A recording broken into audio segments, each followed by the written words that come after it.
leggings ko. Tingnan nyo.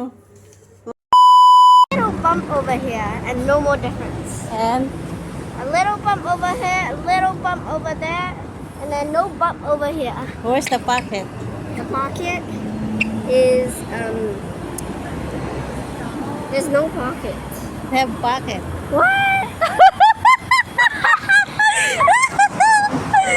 Baliktad yung isapin ko. Where? Baliktad yung leggings ko pumunta ng MTR. Did you see? Oh. That's a pocket? Yeah. Inside out. Baliktad yung baliktad yung leggings ko.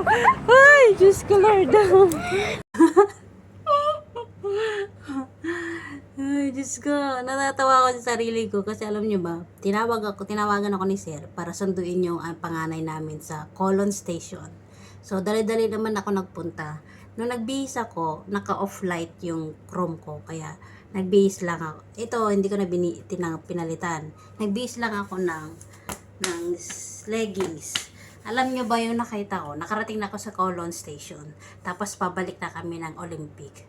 Tapos yung cellphone ko, gusto ko siyang ilagay dito kasi may pocket to. Nung ilalagay ko dito yung cellphone ko, wala akong mahanap na pocket. Alam niyo, kasi may pocket siya dito eh. Alam niyo ba kung bakit hindi ko mahanap yung pocket? Kasi pala baliktad yung baliktad yung leggings ko. Tingnan niyo. Oh. Ito.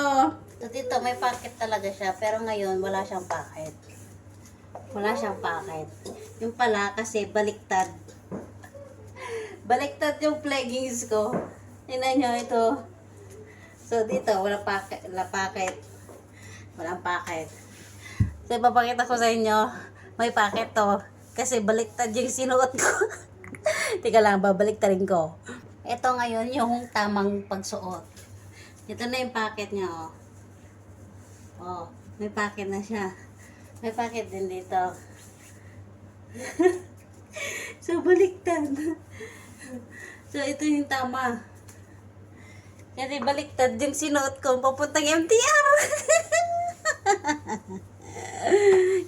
Kaya kayo, pag nagmamadali kayo, tignan nyo mabuti yung isusuot nyo kung baliktad o hindi.